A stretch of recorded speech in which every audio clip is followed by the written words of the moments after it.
it-temp ma toħodlux kont, jum xita bla rażan, la għada xemx tiżreċ. U l-istaġuni m'għadhomx jeżistu. Kemm il-darba nisimgħu dan il-kliem, imma huwa veru. U għal dan inkunu qed nirreferu meta nsemmu bdil fil-klima. Ara, nibdew billi naraw x'inhi d-differenza bejn klima u temp.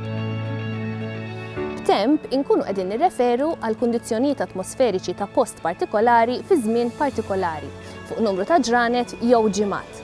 Klima mill-banda l-oħra hija tip ta' temp ta' reġjun meta nħarsu leh fuq perjodu itwal ta' żmien. Snin, għexieren ta' snin u anki sekli.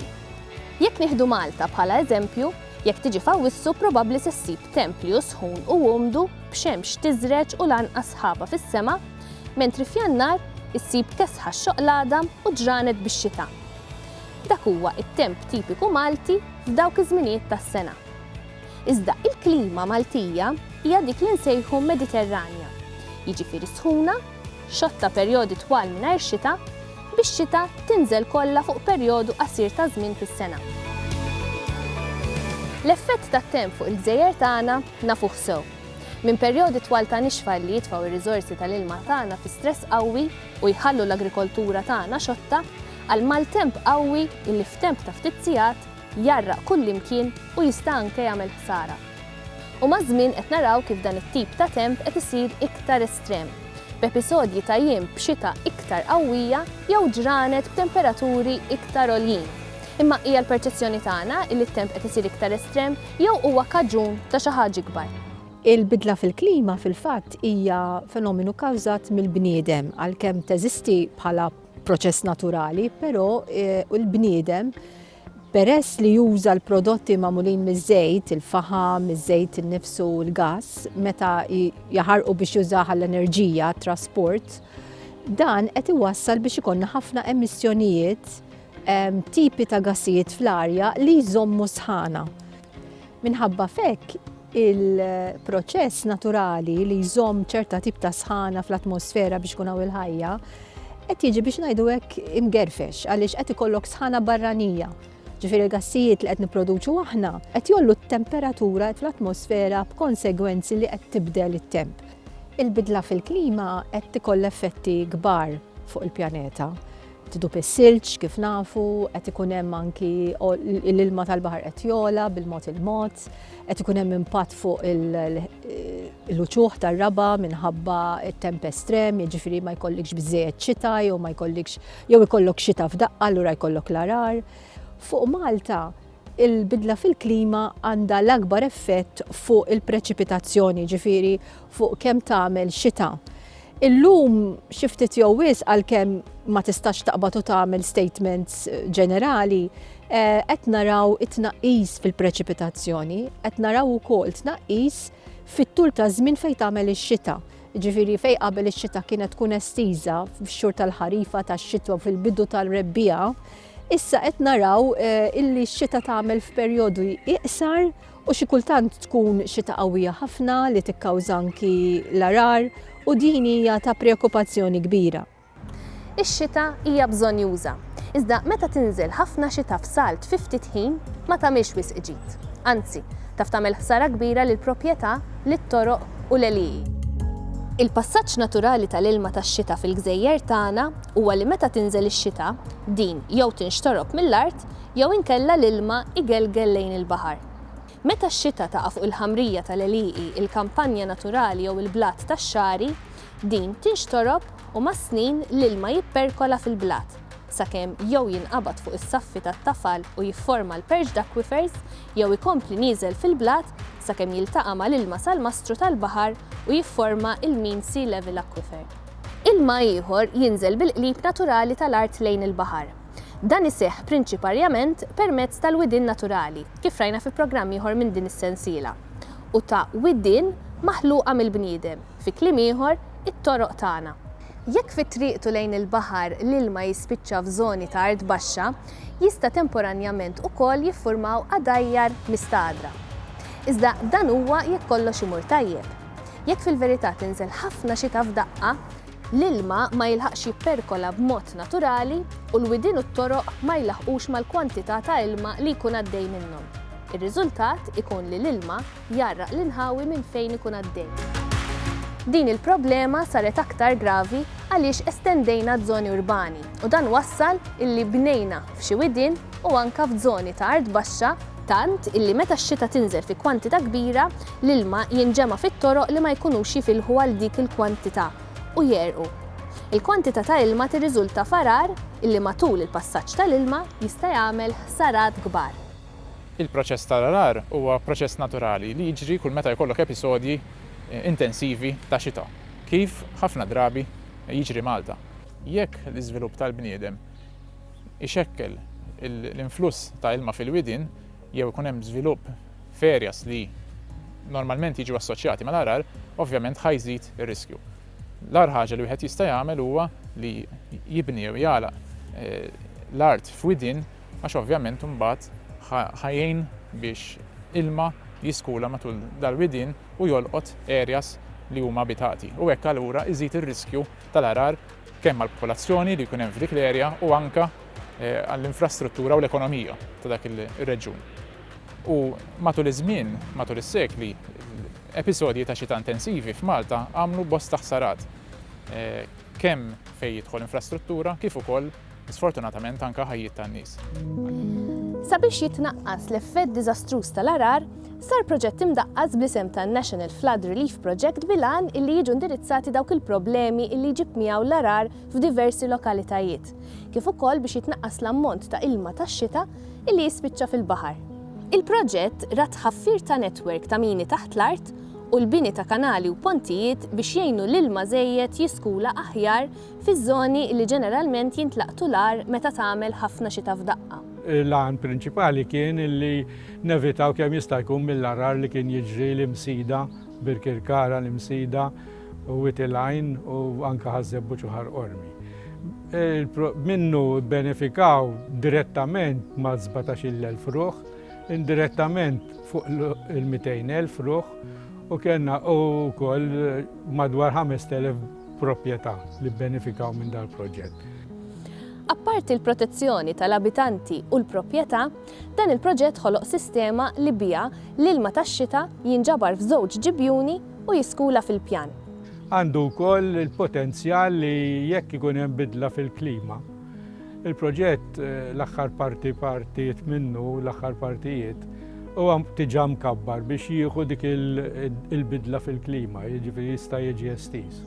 Dan il-proġett li huwa maqsum fuq 5 partijiet sewa ftit aktar minn 54 miljun euro u kien parzjalment iffinanzjat mill-Unjoni Ewropea.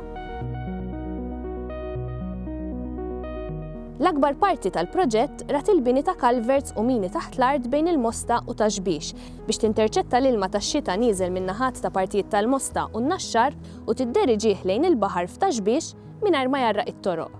Għandna dal-komponent li qegħdin fil-bidu tiegħu fid-daħla ta' waħda mill-mini li tagħti bejn Ħattart u Taxbix li tingħaqad ma' mina oħra li ġejja min-naħa tal-Mosta u jispiċċaw it-tnejn jgħaddu minn taħt Birkirkara u minn taħt Swatar u jibqgħu sejrin il-Gżira u mbagħad jispiċċaw Taxbix. Daw il-mini twal xi 11 kilometru u kbar għandhom jibdew minn 3 metri wisa u għoli tagħhom u jispiċċaw sa 6 metri u nofs.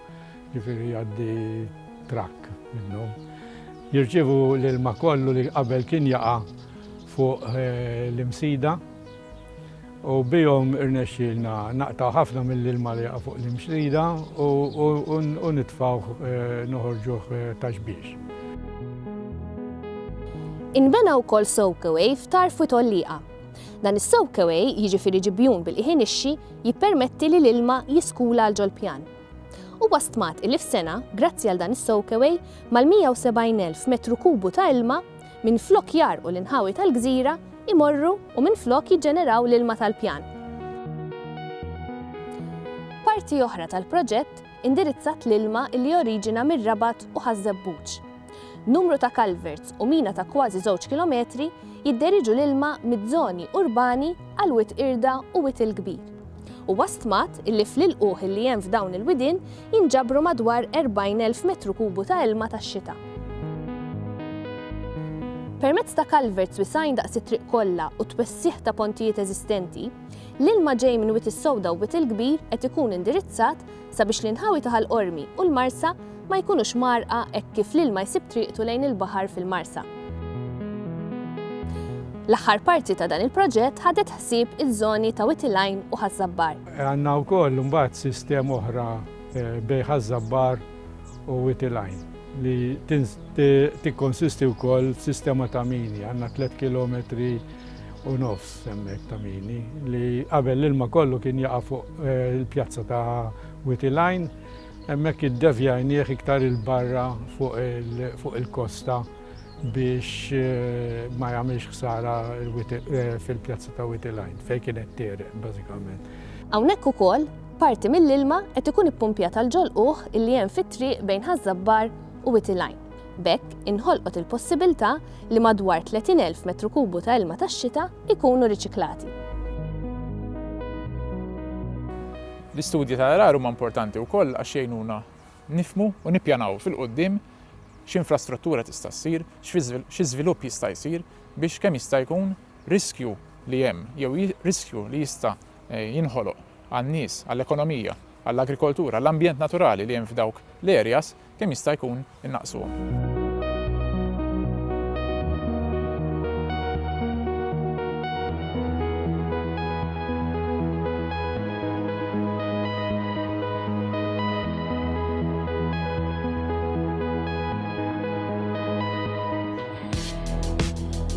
Dan kollu huwa tajjeb biex l-arar ma jagħmilx danni, iżda kemm ikun aħjar kieku nipprevjenu milli jkun hemm arar. Aħna kif ngħidu l-prevenzjoni dejjem aħjar mill-kura le?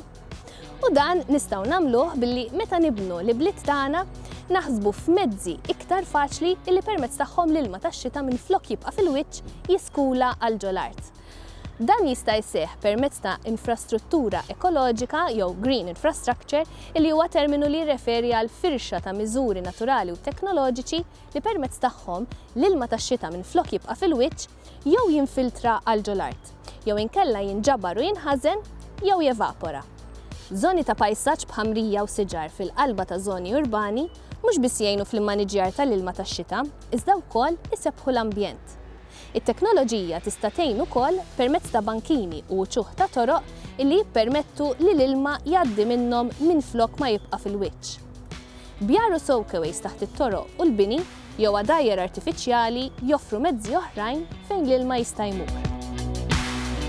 Nistgħu wkoll nerġgħu fejn għandna parking areas kbar, nistgħu nagħmlu l-art tagħhom li tiffiltra l-ilma.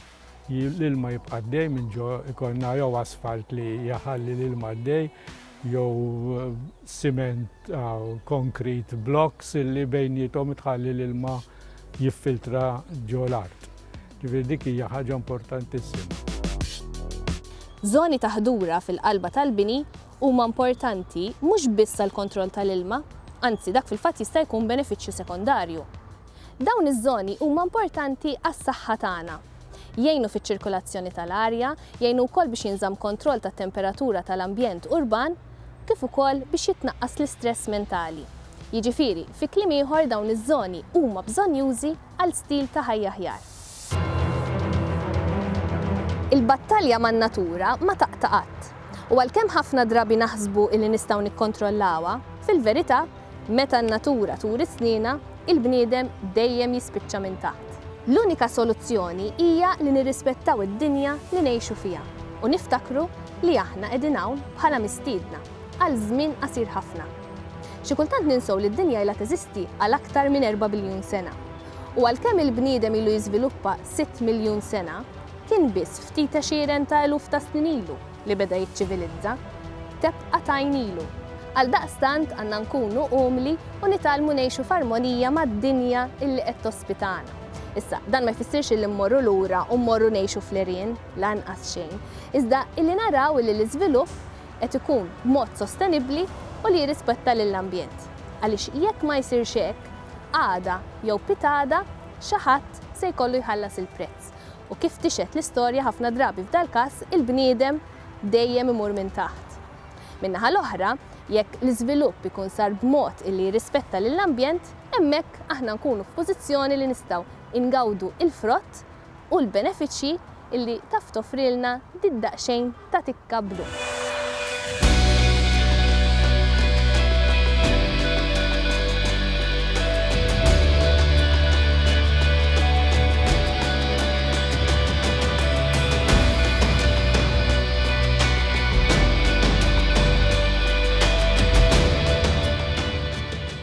Dan il-proġett u parzjalment iffinanzjat mill-Unjoni Ewropea bħala parti mill-Fond ta' Koeżjoni, Fondi Strutturali u ta' Investiment Ewropej 2014-2020.